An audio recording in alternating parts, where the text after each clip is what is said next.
নমস্কার বন্ধুগণ, সবাই কেমন আছো? আশা করি সবাই ভালোই আছো। আমিও ভালো আছি। যাই হোক, সকালে বেরিয়ে পড়েছি আজকে আমি একটা প্রোডাক্ট নিতে, রিসিভ করতে। তো অর্ডার করেছিলাম কিছুদিন আগে মিন্ত্রা থেকে, তো সেটাই আজকে ডেলিভারি হলো। প্রোডাক্ট বলতে একটা হেডফোন অর্ডার করেছিলাম। কিছুদিন থেকে ভাবছি নেব, কিন্তু নেওয়া হচ্ছিল না। তো অফারে পেলাম, অনেকটাই কমে পড়লো, 1080 এরকম কিছু একটা দাম পড়লো। তোমরা নিতে পারো, মিন্ত্রাতে এখনও অফার চলছে। ভালো হেডফোনটার রেটিং দেখছিলাম, রিভিউ দেখছিলাম, ভালোই লাগছিলো। তাই এই যে এখন এবার আনবক্সিং করব। না, উপরের বক্সটা আমি আগেই কেটে ফেলেছিলাম, মানে দেখার জন্য খুব হালকা লাগছিলো, মনে হচ্ছিলো যে কিছু আছে আদৌ না নেই, ফাঁকাই দিয়েছে। তাই তারপরে যখন দেখলাম আছে, দিয়ে আবার ভিডিওটা শুরু করলাম।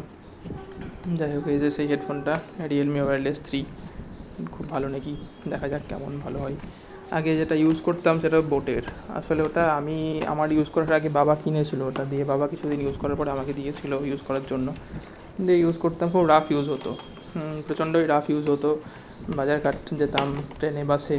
তো এত রাফ ইউজ হয়েছে যে ওটার এখন ব্যাটারি ব্যাকআপ একদমই ভালো দিচ্ছে না। আর ঘামে ঘামে উপরের কোটিংটাও ভেঙে গিয়েছে। তাই নিতে হলো আর কি এটা। যাই হোক, এটা দেখা যাক কতদিন চলে। আগের হেডফোনটা দেখায় তোমাদের, দেখো কী অবস্থা হয়ে আছে, এই অবস্থা। যাই হোক, আজকে ভিডিও এই পর্যন্তই। ভালো থেকো, টাটা।